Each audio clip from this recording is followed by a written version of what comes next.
it's a good headline number. I think the other good thing about that headline number is that it wasn't driven by government spending. There's been this undercurrent that because of defense spending and the government side, that will be an artificial boost. The consumer spending part of that looks very good.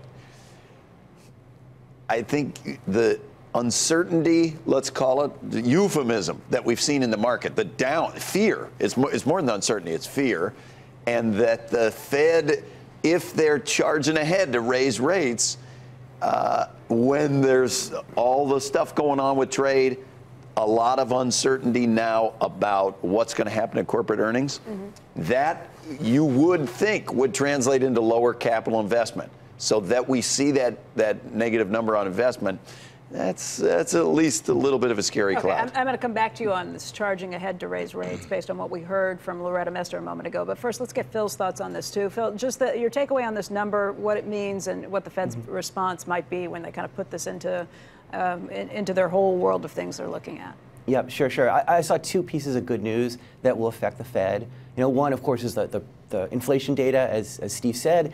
There's nothing in the inflation data that's going to lead the Fed to say, look, we have to hike in December.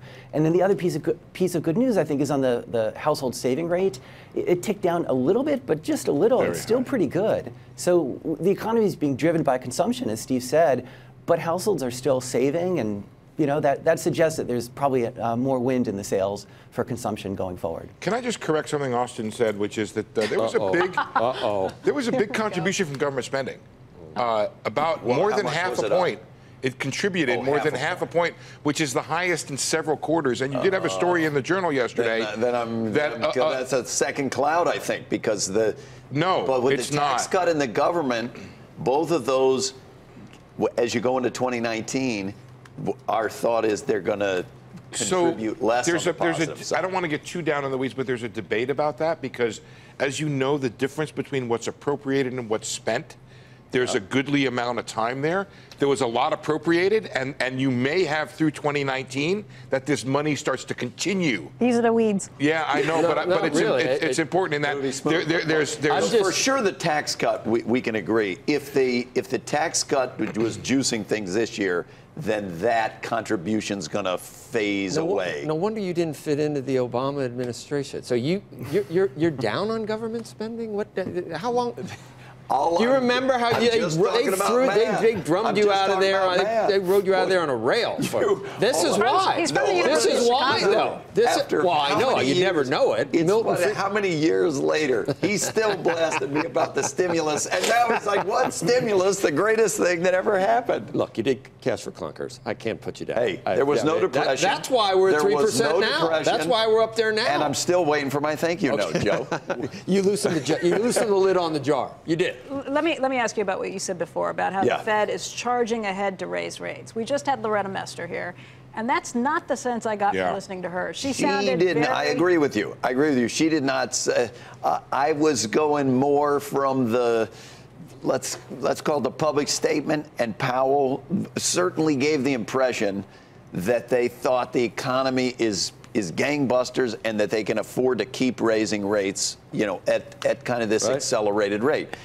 I still think that feels true to me. I agree with you. It feels true to me that's what you think the Fed that Powell. Yeah, I think overall the Fed is thinking that, and that Powell maybe himself is thinking it. I do think Loretta's comments, they were different. She was reiterating how data dependent they were going to be. I kind of hope that's true. I mean, it's not appropriate in my view what the president has been saying about the Fed, that he shouldn't be publicly saying that. But on some of his content, I don't disagree with what the president said, that if the Fed raises too fast, that has been one of the major causes of recession in the United States. Yeah. At least half the recessions caused from that. Hey, Phil, can we spin this forward a little bit? I don't think it's right to expect the consumer to keep spending at a 4% annual rate. It could be an elevated number. If it was 3, it'd be huge. But I also don't expect the business side to be growing at just 0.8. You could see a kind of give back where the consumer comes down a little bit, but you would expect business spending to come back up, wouldn't you? Yeah, and that kind of shift in composition of GDP would be very positive. And it seems like the key for that is for the administration to just take care of some of the uncertainty that's affecting businesses. Deal with their tariffs. You see those affecting the housing market with lumber tariffs, steel, aluminum. So deal with that, get the uncertainty off the table, and then the economy can keep growing. The only thing I would say about that is we had a first quarter. When they first passed the tax cut, there are some things that if you rush out, you're like, we got a big slug of money that came in, let's spend it as quick as we can. And you saw big capital investment for a short period.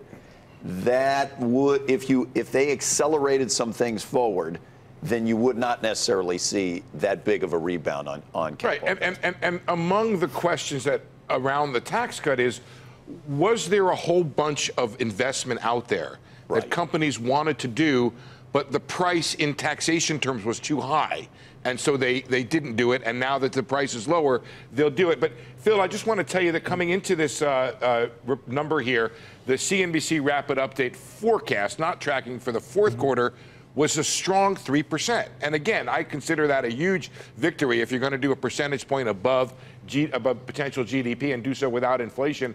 What does this tell you about future quarters, Phil, this one and the next year, for example?